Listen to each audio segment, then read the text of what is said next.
Bonjour à tous, aujourd'hui on va parler de l'attitude de Kylian Mbappé ces derniers temps et aussi on va aborder son bilan au Real Madrid depuis son départ au PSG. Alors je pense que tout le monde a vu ce que Mbappé a dit après son match contre le Real Oviedo, mais il faut bien comprendre que ce petit malaise entre les supporters Kylian Mbappé et notamment ses coéquipiers, il remonte à bien longtemps. Par exemple, moi je peux déjà citer la story Instagram qu'il a faite lors du Classico alors que le Real perdait déjà 2-0 avec le Hala Madrid comme pour narguer sa propre équipe. Il y a aussi le fait qu'il était parti en vacances bien loin de Madrid avec sa copine et pour moi quand on fait ça, même si on a l'autorisation du club, on n'assume pas son statut de leader tout simplement au sein de l'équipe. En plus de ça, il a aussi liké un post sur l'arrivée de Mourinho alors que rien n'est encore officiel. Ça pour moi c'est un énorme manque de respect envers Arbeloa qui, on le sait, a pris le parti de Vinicius dès son arrivée au club madrilène. Ça a permis au Brésilien de reprendre confiance en lui, ce qui était totalement pas le cas en fait. Quand Xabi Alonso était là, on a vu que Kylian Mbappé était en grande forme et qu'à l'inverse Vinicius venait vraiment à trouver un bon niveau. Donc maintenant on peut revenir à ce qu'il a dit après le match contre le Real Oviedo. Et déjà je peux commencer par dire que c'est n'importe quoi. Je pense que c'est très rare mais pour la première fois un entraîneur a dû contredire les propres propos de son propre joueur.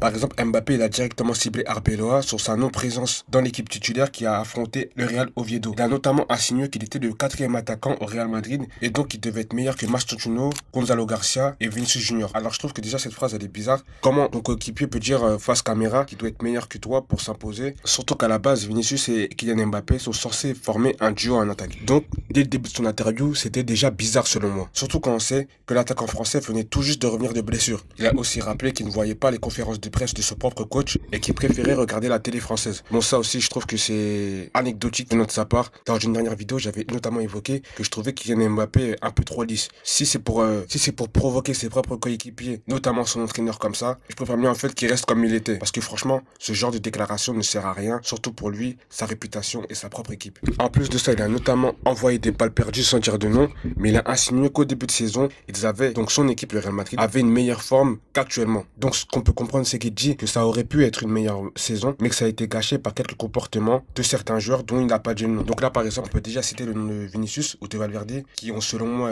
tué une partie de saison pour le club madrilène, notamment avec le départ de Xabi Alonso qui a été précipité selon moi. Mais personnellement, je pense que c'est pas à Kylian Mbappé de dire ça, et encore moins devant les fans et les journalistes. Il a aussi envoyé une pique à certains de ses coéquipiers en disant que par exemple, pour voir si ses coéquipiers étaient fâchés ou énervés un peu, il était obligé de regarder ça sur les réseaux sociaux. Et là, on peut aussi voir une pique envoyée à Bellingham qui sait s'exprime beaucoup par ses stories Instagram. Ça aussi, selon moi, c'est pas quelque chose à dire pour les journalistes parce que eux, ils vont se régaler avec des trucs comme ça. C'est leur métier de faire du blabla et des problèmes au sein du club madrilène. Et là, Mbappé, il donne ce que veut un journaliste en fait. Et on a eu la réaction d'Arbeloa que personnellement, moi, j'ai apprécié, surtout venant de sa part parce que j'ai été habitué à... C'est totalement de ma faute que j'avais trouvé totalement très très bête lors de la défaite du Real Madrid face à Albacete et il a répondu très calmement le technicien espagnol en indiquant que aussi longtemps qu'il serait assis sur ce siège d'entraîneur, c'est lui qui décide de la composition et personne n'a rien à redire sur ça. Il a aussi répondu aux critiques de Kylian Mbappé sur le niveau inégal entre le début de saison du Real Madrid et les résultats actuels en disant aussi que peut-être que si les résultats actuels sont moins bons qu'au début de saison, c'est peut-être parce que Kylian Mbappé marquait plus de buts à cette époque. Donc une réponse que j'ai trouvée très intéressante. J'espère que Arbeloa va serrer les vis pour le temps qui lui reste aux commandes du Real Madrid parce que je pense que ça va pas durer. Mais personnellement, moi, ces propos de Kylian Mbappé, je les ai détestés, surtout venant de sa bouche. Pour rappel, Kylian Mbappé, c'est un très grand joueur. On va pas voir son palmarès ici, mais Kylian Mbappé n'est pas un grand joueur du Real Madrid. Depuis son arrivée au club madrilène, c'est 2 saisons blanches. Et j'espère qu'il se console pas en disant qu'il a gagné le trophée des champions ou je sais pas quoi là, alors que ce trophée vient de la victoire en Ligue des champions du Real Madrid, une époque où il n'était pas là. Selon moi, ces propos, ils vont juste continuer à créer un malaise encore plus profond entre les supporters, les coéquipiers et même la direction madrilène. Et je trouve débile de faire ça, surtout venant d'un joueur aussi intelligent, dans une équipe qui vient de réaliser 2 saisons blanches. Alors j'espère qu'il pourra présenter ses excuses comme l'a fait Vinicius cette saison, après avoir pété les plombs suite à sa sortie lors du Classico, même si je pense qu'il va pas le faire. J'attends aussi une réaction du club madrilène, parce que ok on peut avoir ses propos, mais pas devant